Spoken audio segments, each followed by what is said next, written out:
I guess we were pretty lucky to be arguing over bathrooms. 80 ago, it seems, that being stuck in our cars during rush hour was the worst of our quarantines.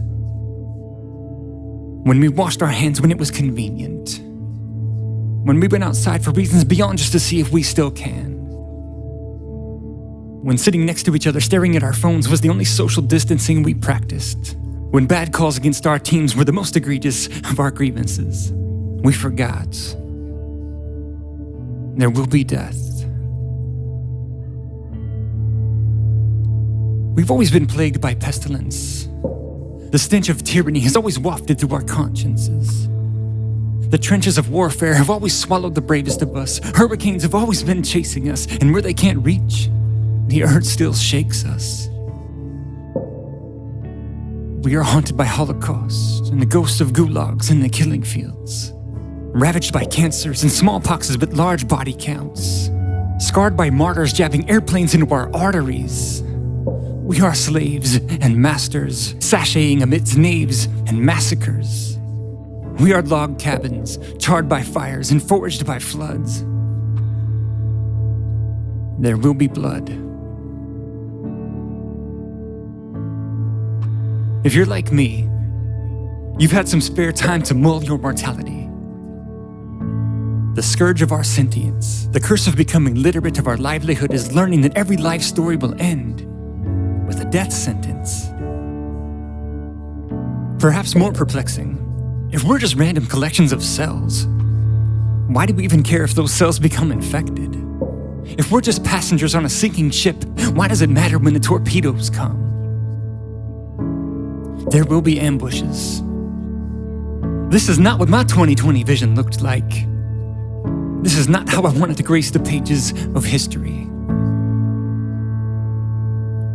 But the history of grace would say, the course might change, but the destination doesn't. The diseases, the afflictions, and the wars might change, but the reclamation mustn't. We remembered. We remembered the hiding places, the helping hands that surfaced when the waves abated, the shelters and the shining faces, the donations, the rebuilding after the wind ran out of breath, the new gardens germinating in the wastelands that the fires left, the sacrifices, the freedom those soldiers forged from their foxholes, the Clara Bartons, the Mother Teresas, the doctors and the researchers, the pastors and the Jenners that vaccinated us from the fates that awaited us. The morning sunrises, the Florence Nightingales, the innovation, the Wilburs that forced liberation, the Harriet Tubmans, the Bonhoeffers, the angels that emerged from the ashes carrying our sons and daughters. There will be heroes.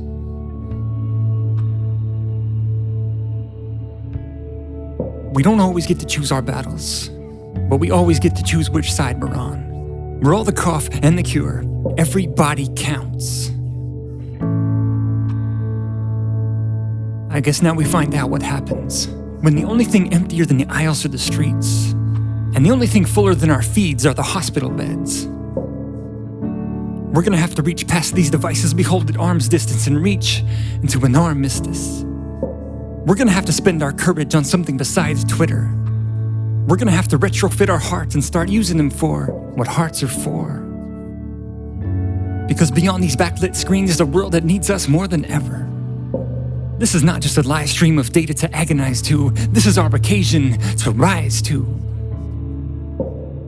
This is our time to feed, to teach, to sow, to nurse and cherish and clothe, to get to know, to give, to protect, to serve, to heal and feel and show.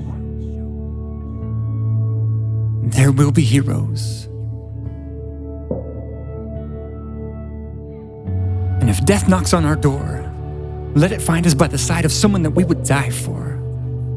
In the depths of this disaster or any that follow, let us not forget love and laughter. Let us rejoice, for that death sentence is only the end of a chapter. There will be more.